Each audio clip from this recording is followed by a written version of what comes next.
ஆண்டவராகிய இயேசு கிறிஸ்துவின் நாமத்தில் பெனியல் ஏஜி சபை வேப்பம்பட்டிலிருந்து உங்களை சந்திப்பதில் மகிழ்ச்சி அடைகிறேன். இந்த நெருக்கடி மிகுந்த சூழலிலும் கர்த்தரை ஆராதிப்பதற்கு யூடியூப் வாயிலாகவும் முகநூல் வாயிலாகவும் நாம் ஒருங்கிணைந்து ஆண்டவரை மகிமைப்படுத்த போகிறோம். இந்த நேரத்திலே கண்களை மூடி நாம் ஜெபிப்போமாக. வானத்துக்கும் பூமிக்கும் சர்வாதிகாரம் படைத்திருக்கிற நல்ல ஆண்டவரே, கர்த்தரை எக்காலத்திலும் ஸ்தோத்தரிப்பேன் என்கிற அந்த தாவீதின் வாக்குமொழியாக இந்த நெருக்கடி மிகுந்த சூழலிலும் நாங்கள் உம்மை ஸ்தோத்தரிக்கவும் மகிமைப்படுத்தவும் பாடி ஆராதிக்கவும் வசனத்தை ஆராயவும் நாங்கள் ஒருமனப்பட்டு கூடி வந்திருக்கிறோம். கர்த்தர் எங்களோடு இடைப்பட்டு எங்களை வழிநடத்தும்படியாய் ஜெபிக்கிறோம். தொடக்கம் முதல் முடிவு வரை உம்முடைய பிரசன்னத்தை அனுபவிக்கவும் உமது நாமத்தை உயர்த்தவும் உமது ஆண்டவரே ஆசீர்வாதத்தை பெற்றுக்கொள்ளவும் எங்களுக்கு உதவி செய்வீராக. இயேசுவின் மூலம் ஜெபிக்கிறோம் நல்ல பிதாவே, ஆமென். அல்லேலூயா, அல்லேலூயா. ஒரு பாடலை பாடி ஆண்டவருடைய நாமத்தை நாம் மகிமைப்படுத்துவோமாக.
சொல்லுவோம்.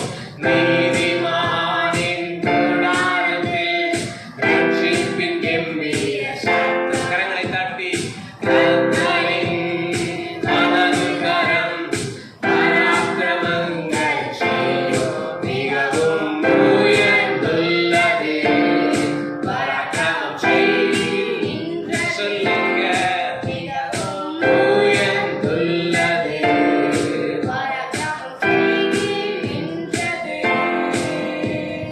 வெற்றி சிறந்தாரே, வெற்றி சிறந்தாரே. திரும்ப திரும்ப சொல்லுங்க. இந்த நாளிலே உண்மையான ஒரு வெற்றியை உங்கள் வாழ்க்கையிலே ஆண்டவர் தருவாராக. ஆகாதென்று தள்ளினார்கள், என்னை ஆக்கினீர் மூலைக்கல்லாக. கர்த்தரின் செயல் இது. ஆமென். செயல் இதுவே. கர்த்தருக்கு ஆச்சரியம். ஆகாதென்று தள்ளினார்கள், என்று தள்ளினார்கள், என்னை ஆக்கினீர் மூலைக்கல்லாக. கர்த்தரின் செயல் இதுவே. கர்த்தருக்கு ஆச்சரியமாக. ஒரு மகிழ்ந்திடுவோம். காயத்தை வாய்க்க பண்ணுவார். கைகொண்டு மகிழ்ந்திடுவோம். காயத்தை வாய்க்க பண்ணுவார். வெற்றி சிறந்தாரே. ஆமென். வெற்றி சிறந்தாரே. வெற்றி சிறந்தாரே. Praise the Lord. Hallelujah. நம்முடைய ஆண்டவர் உண்மையாகவே வெற்றி சிறந்தவர். நம்முடைய வாழ்க்கையில் இருக்கிற எல்லா வெற்றிடங்களையும் அவர் தம்முடைய பிரசன்னத்தினாலும் கிருபையினாலும் நிரப்பி ஆச்சரியமான பாதையில் நம்மை வழிநடத்த அவர் உண்மை உள்ளவர். சில நிமிடங்கள் ஆண்டவரை கண்களை மூடி துதிப்போம், உயர்த்துவோமாக. Praise the Lord. கண்களை மூடி. ஓ ஜீசஸ், ஹalleluya. ஆண்டவரே, நாங்கள் உம்மை உயர்த்துகிறோம். ஆண்டவரே, எங்கள் வாழ்க்கையில் இருக்கிற எல்லா வெற்றிடங்களும் மாறி உண்மையான வெற்றியை நாங்கள் அனுபவிக்க கர்த்தர் எங்களுக்கு உதவி செய்யும்படியாய் செபிக்கிறோம். ஜீவனுள்ள பிதாவே, இரக்கங்களின் தகப்பனே, எங்களை மறவாமல் நினைத்திருக்கும் சர்வ வல்லமை உள்ளவரே, நாங்கள் உம்மை ஆராதிக்கிறோம் ஆண்டவரே. நாங்கள் உம்மை துதிக்கிறோம் ஆண்டவரே.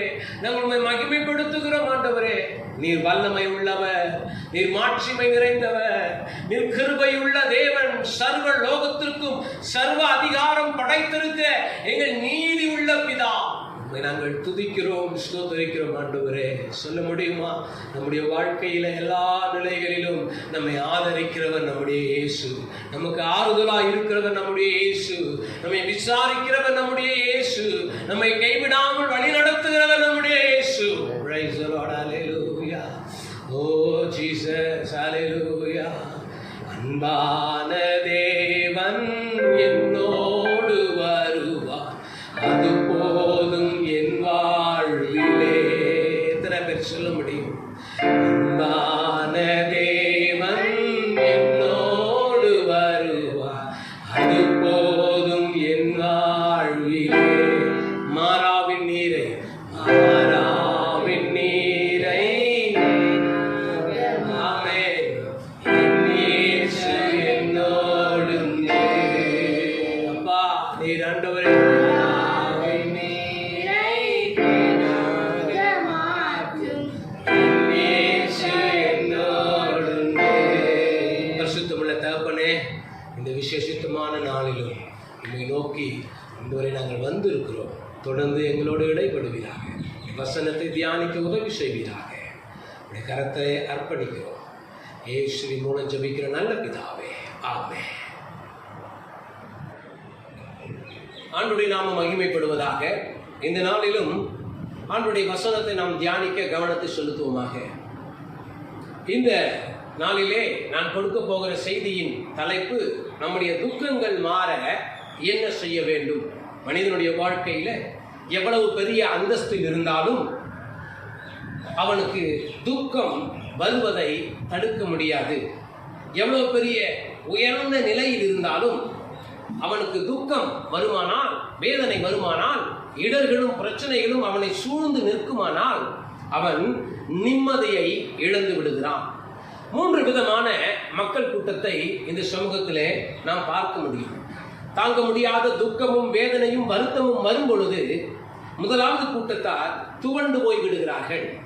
2வது கூட்டத்தார் அந்த துக்கத்திலும் நெருக்கத்திலும் சோர்ந்து போவது மாத்திரமல்ல, நிதானம் இழந்து செய்வதறியாமல் திகைத்து அலைந்து கொண்டிருக்கிறார்கள். 3வது ஒரு கூட்டத்தார் இருக்கிறார்கள். இந்த துக்கத்திலிருந்து நாம் வெளியே வர முடியாது, இனி நம்முடைய வாழ்க்கை இதோடு முடிந்தது என்று சொல்லி தங்களை அழித்துக் கொள்ளுகிறவர்கள் உண்டு. இந்த 3 கூட்டத்தாரை விட வித்தியாசமான ஒரு கூட்டம் இருக்கிறது. அந்த கூட்டம் 4வது மக்கள். அவர்கள் யார்? இத்தனை துக்கங்களும் நெருக்கங்களும் வேதனைகளும் தங்களை அழுத்தினாலும் அவைகளை தாண்டி ஏதாயிலும் செய்வதற்கு தங்களை வழி நடத்த உற்சாகப்படுத்திக் கொள்ள அவர்கள் ஆயத்தமாய் இருக்கிறபடினாலே அவர்கள் அதிலிருந்து மீண்டு வருகிறார்கள். கர்த்தருடைய பிள்ளைகளே, நீங்கள் எதிலே இருக்கிறீர்கள்? 3 கூட்டத்தாரை போல சோர்ந்து போய் துவண்டு போய் வழி தெரியாமல் விழிப்பிதங்கி அலைந்து கொண்டு இருக்கிறவர்களாய் அழித்துக் கொள்கிறவர்களாய் இருக்கிறீர்களா? அல்லது 4வது தனித்தன்மையோடு மாற்றுகிற வல்லமை உடையவர்களாய் இருக்கிறீர்களா? உங்கள் வாழ்க்கையிலே எல்லா சூழ்நிலைகளையும் மாற்றுகிற வல்லமையான காரியங்களை இன்றைக்கு உங்களோடு கூட நான் பேச இருக்கிறேன். மனிதனால் மனிதனுக்கு எல்லா நிலையிலும் எல்லா விதத்திலும் உதவி செய்ய முடியாது. மனிதனுடைய உதவி நமக்கு தேவை. ஆனால் பரிதாபம் என்ன தெரியுமா? எல்லா நிலையிலும் உதவி செய்ய இயலாது. சில நேரங்களிலே தனித்து விடப்பட்ட சூழல் நமக்கு ஏற்படும். எவரும் இல்லாமல் தனியாய் நின்ற அந்த உணர்வை, தனிமையின் உணர்வை அனுபவிக்க கூடும். எனவே மனிதன் நமக்கு உதவி செய்ய முடியும், ஆனால் எல்லா நேரத்திலும் முடியாது. அப்போ எல்லா நேரத்திலும் எனக்கு உதவி செய்ய யார் உண்டு? எல்லா சூழ்நிலையிலும் என்னை வழி நடத்த யார் உண்டு?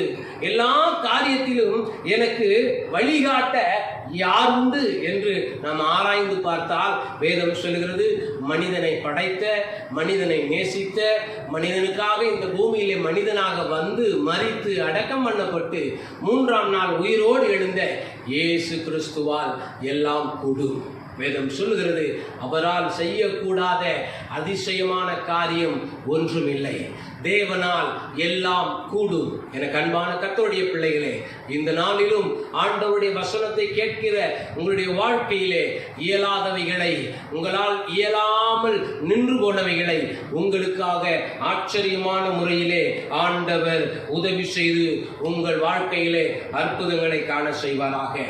எப்படிப்பட்ட நிலைகளில் எல்லாம் ஆண்டவர் நமக்கு உதவி செய்ய முடியும்? ஏன் ஆண்டவர் நமக்கு உதவி செய்ய வேண்டும்? சொல்லுவேன், உங்களையும் என்னையும் ஆண்டவர் அதிகமாய் நேசிக்கிறபடினாலே அவர் நமக்கு உதவி செய்கிறார். ஏன் அவர் நமக்கு உதவி செய்கிறார்? நம்மை அதிகமாய் அவர் நேசிக்கிறபடினாலே. நாம் அழுகும் பொழுது, நாம் சோர்ந்து போகும் பொழுது நம்மை அணைத்துக் கொள்ளுகிறார், நம்மை விசாரிக்கிறார், நம்மை உணர்த்துகிறார். நான் உன்னுடன் இருக்கிறேன் என்பதை அவர் நினைவுபடுத்துகிறார். கர்த்தருடைய பிள்ளைகளே, யார் உங்களை கைவிட்டாலும் இயேசு உங்களை கைவிடவே மாட்டார். எந்த சூழ்நிலையிலும் இயேசு உங்களை விட்டு விலகவே மாட்டார். கவனிப்போம் சில குறிப்புகளை. நம்முடைய வாழ்க்கையிலே துக்கங்கள் மாறுவதற்கு நாம் என்ன செய்ய வேண்டும்? நெகேமியாவின் புஸ்தகம் 1வது அதிகாரம் 2வது வசனத்திலே நீங்கள் வாசித்து பார்த்தால் வேதம் சொல்லுகிறது, சில சகோதரர்கள் நெகேமியாவை சந்திக்க வருகிறார்கள். நெகேமியாவை சந்திக்க வருகிற அந்த சகோதரர்களிடத்திலே நெகேமியா நலம் விசாரிக்கிறான். எப்படிப்பட்ட நலம் விசாரிக்கிறான்? யூதரின் செய்தியையும் எருசலேமின் செய்தியையும் அவன் விசாரிக்கிறான். விசாரிக்கும் பொழுது அவனுக்கு எதிர்மாறான தகவல் அவனுக்கு கிடைக்கிறது. யூதர்கள் அங்கு வேதனைப்பட்டு கொண்டிருக்கிறார்கள், மனம் அடிபடைந்து இருக்கிறார்கள், சோர்ந்து போய் இருக்கிறார்கள், உண்ண உணவு இல்லை, அவர்களுக்கு இருக்க நல்ல இடம் இல்லை, எருசலேம் சிதைக்கப்பட்டு இருக்கிறது, எருசலேம் பாழாக்கப்பட்டு இருக்கிறது. இந்த செய்தியை அவன் கேட்ட பொழுது வசனம் சொல்லுகிறது, அவன் துக்க முகம் உடையவனானான். அவன் மனதிலே அவனுக்கு தாங்க முடியாத அழுத்தமும் பாரமும் அவன் முகத்திலே துக்கத்தை வெளிக்காட்டினது. பல நேரங்களிலே நாம் விரும்புகிற நல்ல செய்தி நமக்கு வராத பட்சத்தில், நாம் நினைக்கிற நல்ல காரியங்கள் நமக்கு நேரிடாத பட்சத்தில் நம்மை அறியாமலே நம்முடைய முகரூபம் மாறிவிடுகிறது. இருதயத்தில் தாங்க முடியாத வேதனைகளையும் சுமைகளையும் நாம் சுமந்து கொண்டிருப்பதால் நம்மை அறியாமலே நம்முடைய சரீரம் சோர்வடைந்து விடுகிறது. கர்த்தருடைய பிள்ளைகளே, சோர்ந்து போன நிலையிலே நீங்கள் இருந்தால், மனமுடைந்த நிலையிலே நீங்கள் இருந்தால், என்னை யார் தேற்றுவார் என்கிற ஏக்கத்தோடு நீங்கள் இருந்தால், உங்கள் துக்கம் மாறுவதற்கும், உங்கள் சோர்வு மாறுவதற்கும், உங்களுடைய எல்லா நெருக்கடிகள் நீங்குவதற்கும் ஒரு வழி உண்டு, ஒரு இடம் உண்டு. நீங்கள் வாசித்து பார்த்தால் அந்த இடம் இங்கு வேதத்திலே அழகாய் எழுதப்பட்டிருக்கிறது. இந்த வார்த்தைகளை நெகேமியா கேட்ட பொழுது வசனம் சொல்லுகிறது, அவன் அழுது துக்கித்து அவன் சோர்ந்து போன நிலையிலே இருந்த பொழுது அப்படியே படுத்து தூங்கல. பல நேரங்களில துக்கம் வரும் பொழுது, வேதனை வரும் பொழுது, நெருக்கடி வரும் பொழுது, அவமானம் வரும் பொழுது மனிதர்கள் செய்கிற பல காரியங்கள் உண்டு. ஒன்று, முதலாவது அவங்க சரியா சாப்பிட மாட்டாங்க. வீட்டில் சின்ன பிரச்சனை சண்டைனா அந்த சண்டைக்கு எதை தள்ளி போடுவாங்க? சாப்பாடு தானு தள்ளி போடுவாங்க. நான் சொல்லுவேன், கர்த்தர் கொடுத்த உணவை அசட்டை செய்ய வேண்டாம். பல நாடுகளிலே ஒருவேளை உணவுக்கு கூட வழி இல்லாமல் திரிகிற ஏராளமான மக்கள் உண்டு. நாம் வீணாக்குகிற உணவு பலருக்கு உணவு இல்லாத ஒரு சூழ்நிலை ஏற்படுத்துகிறது. ஆண்டவர் உங்களுக்கு நல்ல உணவை தந்திருக்கும் பொழுது உங்கள் வாழ்க்கையில ஏற்படுகிற சில வேதனையான அனுபவத்துக்காக அந்த உணவை நீங்கள் ஒதுக்கிவிட வேண்டாம். அந்த உணவை நீங்கள் பாழாக்க வேண்டாம். கர்த்தர் உங்களுக்கு புசிக்க கொடுத்த நல்ல உணவுகளை சந்தோஷமாய் சாப்பிடுகிற மனநிலையை ஆண்டவர் உங்களுக்கு தருவாராக. சிலர் உணவிலே அவர்கள் அந்த கோபத்தை காட்டுவார்கள். சிலர் உறவுகளிடத்திலே கோபத்தை காட்டுவார்கள். பேச மாட்டார்கள், யாரிடத்திலும் பேச மாட்டார்கள், தனித்து வாசம் பண்ணுவார்கள். நான் சொல்லுவேன், நீங்கள் தேவன் கொடுத்த உறவையும் தேவன் கொடுத்த உணவையும் உதாசீனப்படுத்தாதபடிக்கு ஆண்டவர் உங்களுக்கு கிருபை தருவாராக. அப்ப என்னதான் சார் செய்யுது? என் வேதனை மாறுவதற்கும், என் துக்கம் நீங்குவதற்கும், என் அவமானம் மறைவதற்கும், எனக்கு ஏற்பட்ட அலட்சியங்களிலிருந்து நான் வெளியே வருவதற்கும் நான் என்ன செய்ய வேண்டும்? நெகேமியா ஒரு காரியத்தை செய்தார். என்ன செய்தார் தெரியுமா? அங்கு சொல்லப்பட்டிருக்கிறது, பரலோகத்தின் தேவனை நோக்கி பார்த்தான்.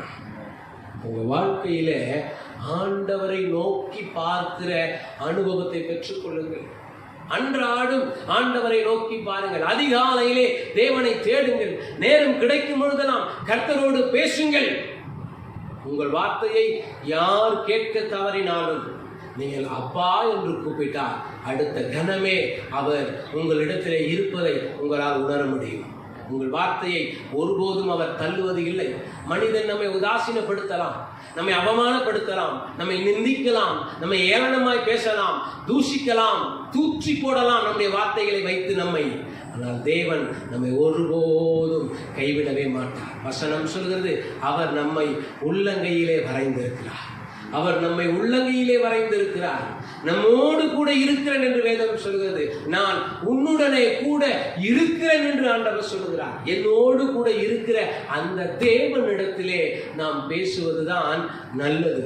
வேதனையான நேரத்தில் அந்த வேதனையை யாராவது இடத்திலும் அல்லது யாரிடத்தில் ஆகிலும் நாம் மனந்திறந்து பேசினால் அந்த வேதனை நீங்கி கொஞ்சம் சுகம் கிடைக்கும் என்பது இயல்பு. நான் சொல்லுவேன், மனுஷனிடத்தில் பேசுறதை விட நீங்க ஆண்டவரிடத்தில் பேசுங்க. ஏன்னா மனிதனிடத்தில் பேசுவது நல்லது, ஆனால் சில நேரங்களிலே பேசப்பட்ட அந்த நபரே நமக்கு ஆபத்தாய் முடியலாம். ஆனால் ஒரு நாளும் ஆண்டவர் நமக்கு ஆபத்தாய் வருவது இல்லை. நமக்கு எப்பொழுதும் அரவணைப்பாய் இருக்கிறவர். கவனித்து பாருங்கள், உங்கள் வாழ்க்கையிலே எவ்வளவு வேதனைகள் இருந்தாலும் அந்த வேதனைகள் மத்தியிலே நீங்கள் ஆண்டவரிடத்திலே பேசுங்கள். யாக்கோபின் புஸ்தகம் 5வது அதிகாரம் 13வது வசனம் சொல்லுகிறது, ஒருவன் துன்பப்பட்டால் அவன் ஜெபம் பண்ண கடவன். ஒருவர் துன்பப்பட்டால், ஒரு வாழ்க்கையிலே தாங்க முடியாத துன்பங்கள் ஊடே நீங்கள் இருந்தால் நீங்கள் செய்ய வேண்டிய வேலை ஜெபம் பண்ணுங்கள். தேவனுடைய சமூகத்தை தேடுங்கள். தேவனுடைய சமூகம் உங்கள் வாழ்க்கையிலே மிகப்பெரிய மாற்றத்தை கொண்டு வரும். நீங்கள் எதிர்பார்க்கிற மாற்றம் வருகிறதா இல்லையா என்பது இப்ப கேள்வி அல்ல, ஆனால் மாற்றம் வரும் என்பது நிச்சயம். கர்த்தர் உங்களுடனே இருந்து உங்களை வழி நடத்துவது நிச்சயம். கர்த்தர் உங்களுடனே பேசி உங்களை ஆதரிப்பது நிச்சயம். கர்த்தர் உங்களுடனே இடைப்பட்டு உங்களுக்கு ஆதரவாய் இருப்பதை நீங்கள் உணர முடியும். கர்த்தருடைய பிள்ளைகளே, தேவ சமூகத்தை புறந்தள்ளி விட வேண்டாம். தேவனுடைய சமூகத்தை நீங்கள் அலட்சியப்படுத்த வேண்டாம். தேவனுடைய சமூகத்தை நீங்கள் எப்பொழுதும் விரும்புகிறவர்களாயிருங்கள்.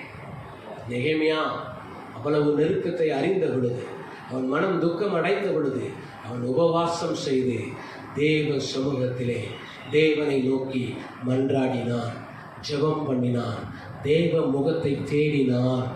அதுதான் உங்களுடைய வாழ்க்கைக்கு விடியலை கொண்டு வரும். அதுதான் உங்கள் வாழ்க்கையில் விமோச்சனத்தை ஏற்படுத்தும். என்னை முற்றிலும் அறிந்தவர், என்னுடைய எதிர்காலத்தை ஆராய்ந்து அறிந்து வைத்திருக்கிறவர், அவர் ஒருவர் மாத்திரமே என்னை கரம் பிடித்து அழகாய் வழி நடத்த அவரால் முடியும். மறந்துவிட வேண்டாம். உங்களுக்கு துக்கமான சூழ்நிலைகள் வரும் பொழுது, வேதனையான சூழ்நிலைகள் வரும் பொழுது ஆதரவுக்காக அலைந்து தெரிய வேண்டாம். அவர் சமூகத்தில் அமர்ந்து காத்திருங்கள். அவர் உங்களை ஆறுதல் படுத்துவாராக. இரண்டாவது, உங்களுடைய வாழ்க்கையிலே தாங்க முடியாத நெருக்கம், செயல்பட முடியாத துக்கம் உங்களை அழுத்தும் பொழுது நீங்கள் செய்ய வேண்டியது தனிமையாக இருப்பது நல்லதல்ல. அது உங்களை தவறான பாதைக்கு வழி நடத்தும். ஒரு ஊழியருக்கு விதமாய் சொன்னார், சும்மா இருக்கும் பொழுது தனியாக இருக்காது, தனியாக இருக்கும்போது சும்மா இருக்காது. அப்போ என்ன செய்யணும்? ஆக்கப்பூர்வமான வேலைகளை செய்ய உங்களை ஒப்புக்கொடுங்கள்.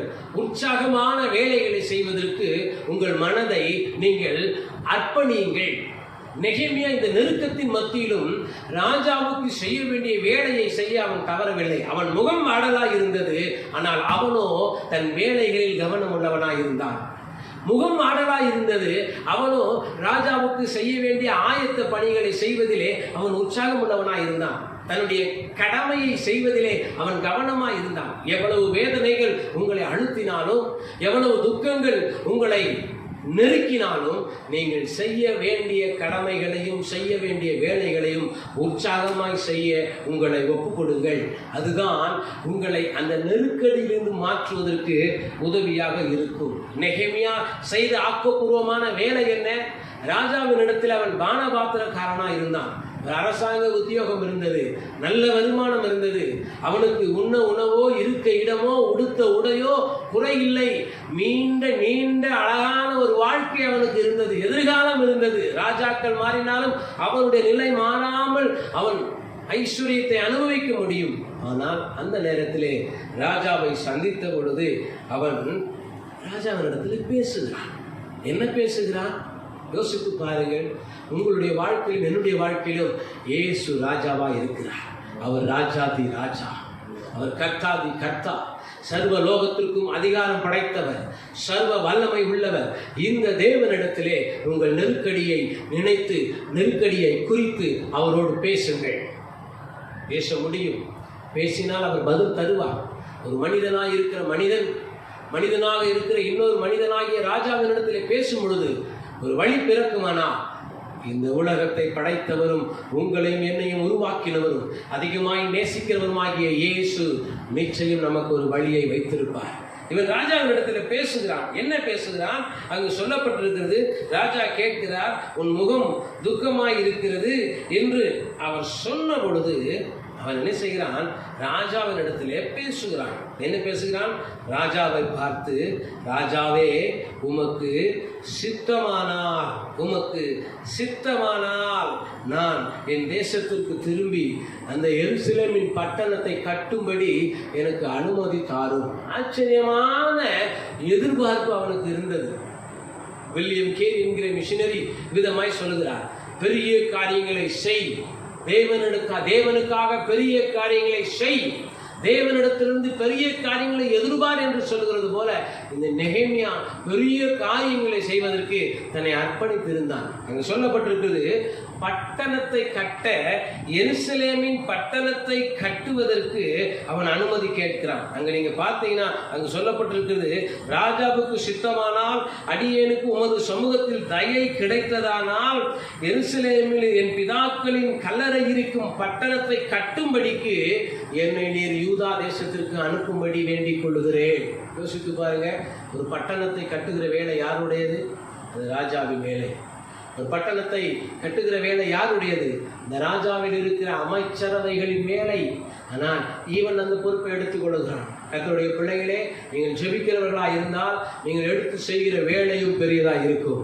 என்றால் ஜெபத்தை கேட்கிற தேவன் பெரியவராக இருக்கிறார். அவர் உங்களை அலட்சியமான பணிகளை செய்யும்படி உங்களை உற்சாகப்படுத்த மாட்டார்.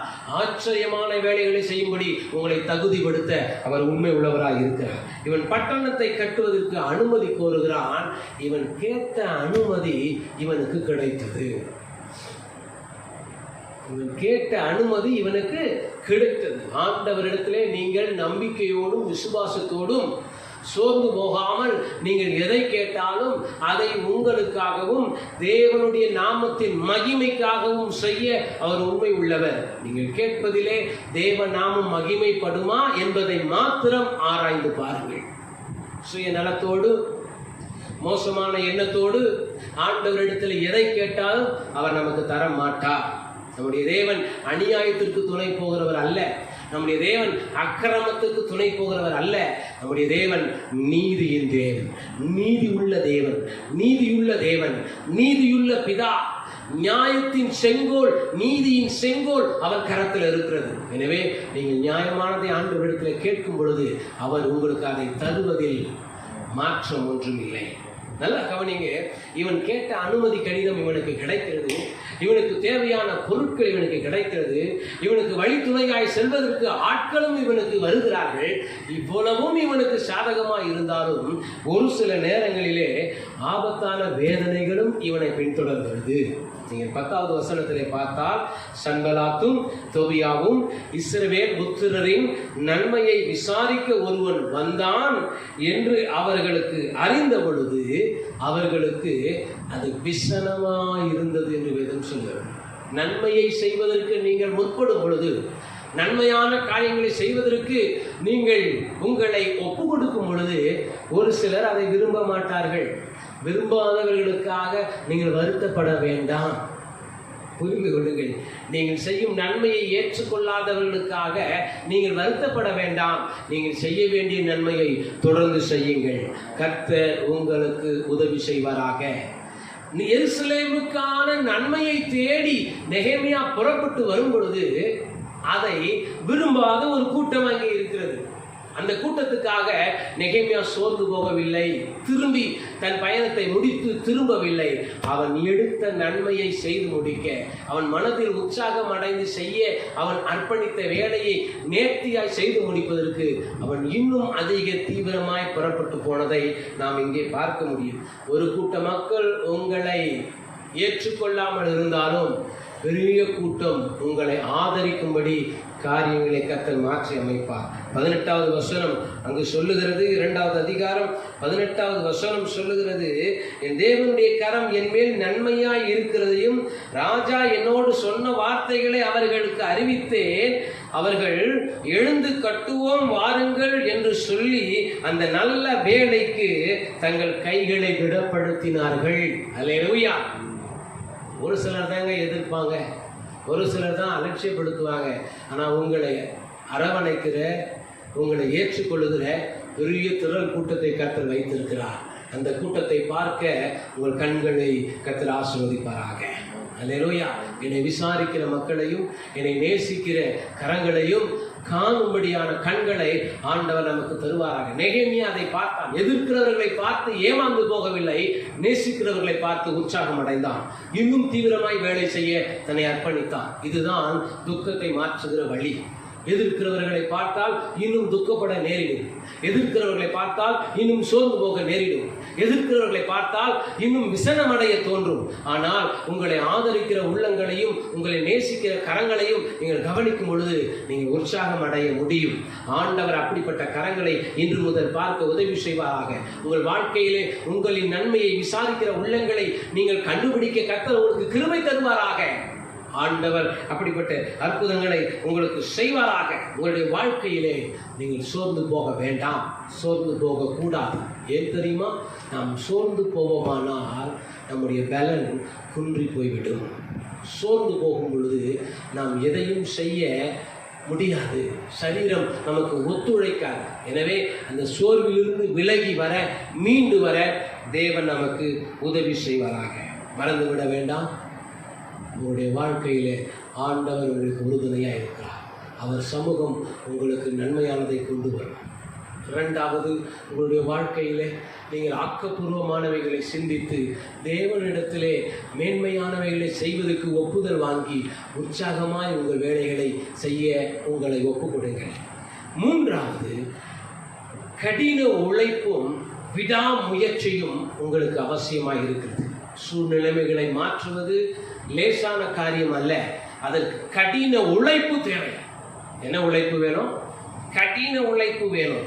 4வது அதிகாரம் 17வது வசனத்திலே நெகேமியா இப்படி சொல்லுகிறார். எப்படி சொல்லுகிறார்? நீங்கள் வாசித்து பார்த்தால் அங்கு சொல்லுகிறது, அலங்கத்திலே கட்டுகிறவர்களும் சுமை சுமக்கிறவர்களும் சுமை ஏற்றுகிறவர்களும் அவரவர் ஒரு கையிலே வேலை செய்து மறு கையிலே ஆயுதம் பிடித்திருந்தார்கள்.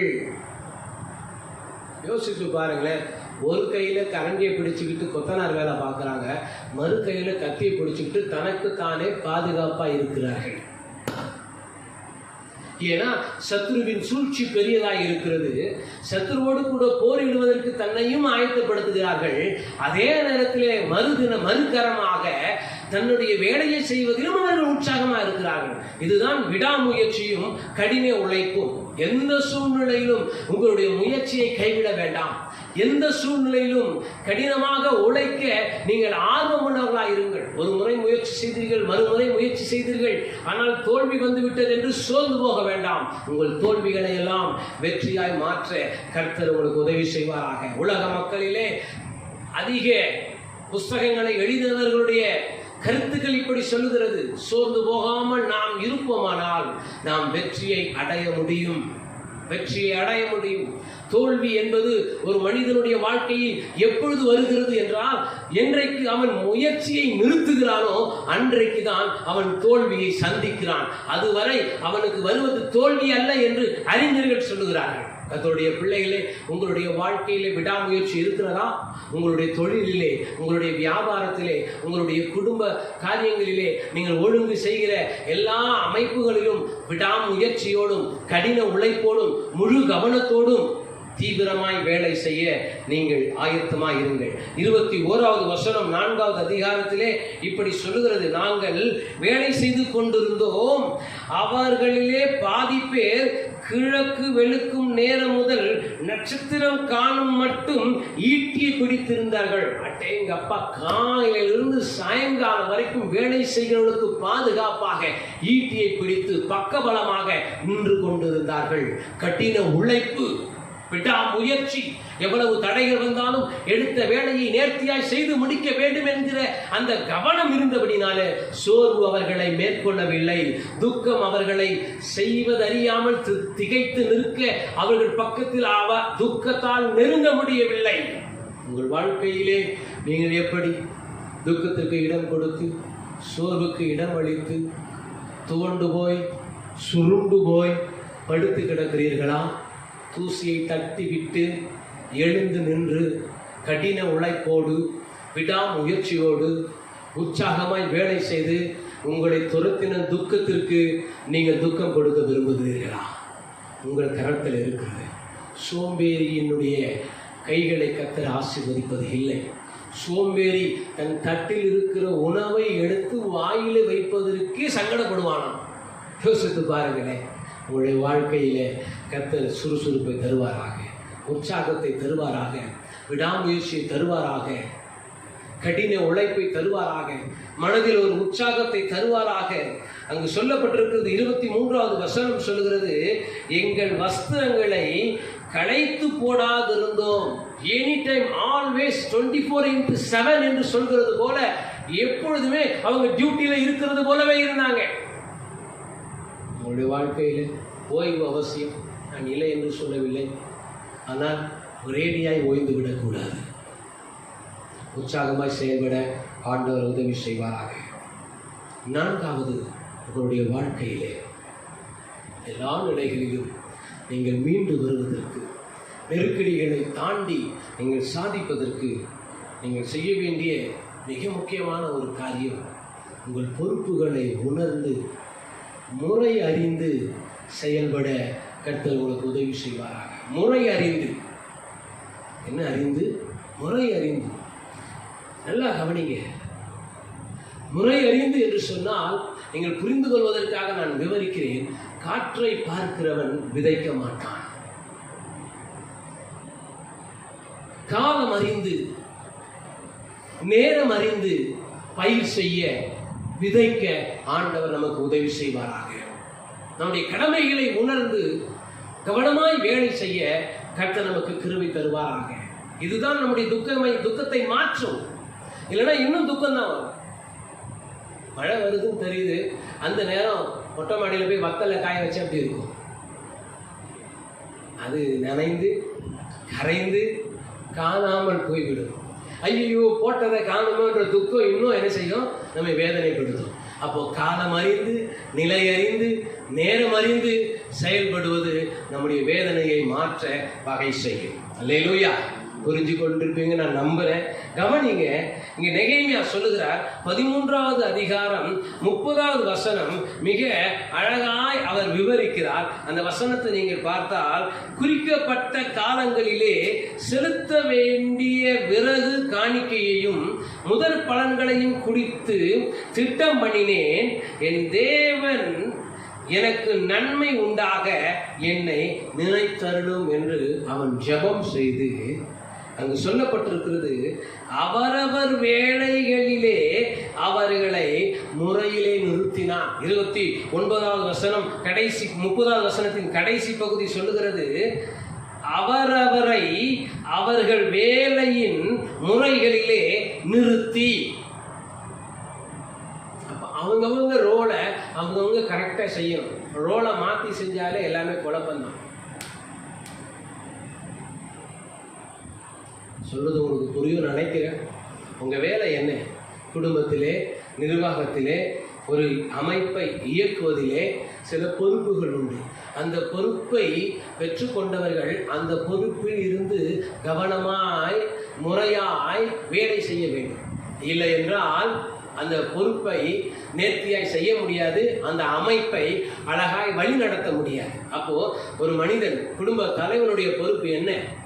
குடும்ப தலைவியின் பொறுப்பு என்ன? குடும்பத்தில் உள்ள பிள்ளைகள், அந்த குடும்பத்தில் அந்த பிள்ளைகளுக்கான பொறுப்பு என்ன? சபை ஊழியரின் பொறுப்பு என்ன?